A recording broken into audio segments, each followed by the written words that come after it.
at one point, Jeff, looked like, everything we said in the offseason about Mark Pope, all the skepticism, all the doubt about his ability to get talent, all the doubt about his ability to replace Calipari.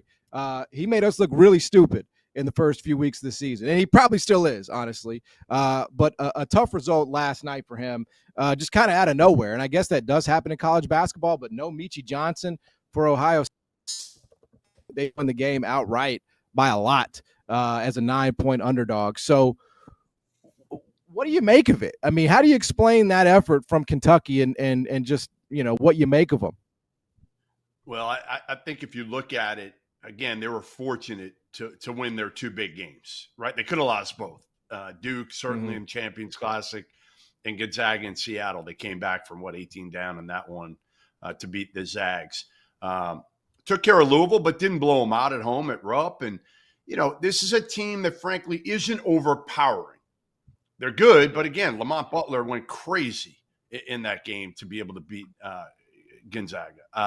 Gonzaga, right? That was that one. Yes. To me, again, like this is a team that's built on making threes and overall power by numbers. They don't have a stud player. They got a bunch of good players. They lost one of them in Kirk Risa, who gives them kind of, their energy, their intensity, their swagger a little bit. They didn't look like they had that.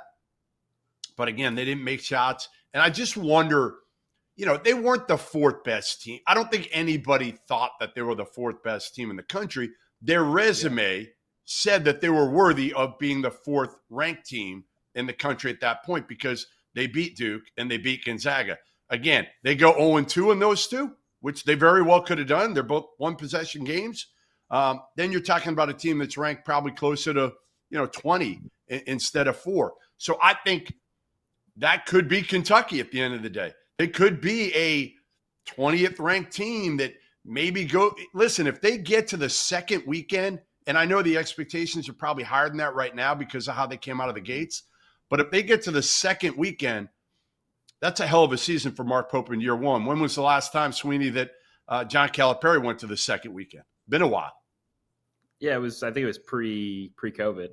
Look, I don't think there's large takes to be had from this game. I thought Ohio State was brilliant. I thought Kentucky laid an egg. Like, it happens. Like, anyone who's around the game knows eventually you're gonna put up a stinker. Like, it happens. Like, this team does not have the talent, and you sort of alluded to this, Jeff. Like, I don't think Kentucky has the talent to not play that well and overwhelm teams. Right?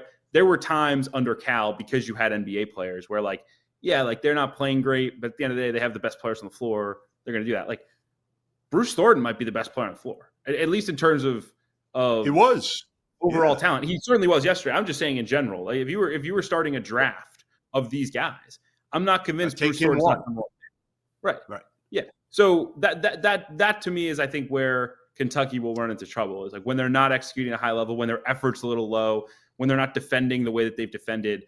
Do they have the juice to go win a big game? Maybe not. But I think they've proven who they are early on in the year, and we don't need to overreact to one bad showing given how well they've performed here in the first month and a half. Matt, you are certainly, you have built your reputation at this network for losing your shit. So I would expect you to do the same here. Look, live by the 3, die by the 3. Bottom line. And Kentucky going into the game is the number one offense in the entire country. And if they make shots, they can beat anybody. Yesterday, they didn't make shots. I mean, that was their worst offensive output on the entire season. My bigger concern would be on the other end of the basketball, just in terms of the defensive effort. Bruce Thornton, when he goes for over 20 points per game on this season, Ohio State was 4-1. So he's the guy. When he doesn't get to double figures, which is what happened in the Auburn game, which is what happened in other games this season, they don't win. So shutting him down is the biggest key. Now, he was magnificent, and I agree with Sweeney and I agree with Goodman in terms of who was the best player on the floor. But it's like, hey, this is the head of the snake. We got to stop him. And they didn't do that. So how are they going to win games when they're not making threes? And that, to me, was what was evident yesterday. Look, it was a bad game.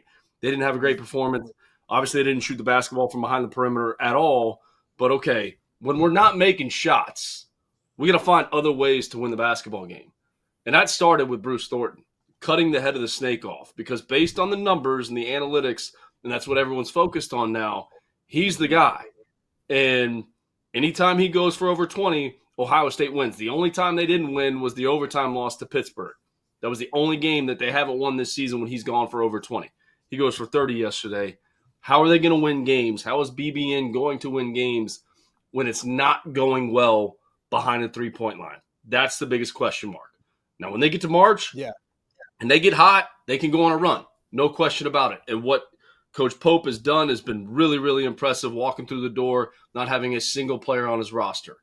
But it's okay. When it's grind time and we're in the SEC and we're in a dogfight with Mississippi State and the score's 65-67, with 4 minutes to go in the game, like, how are they going to grind that out? That would be my biggest concern with Kentucky.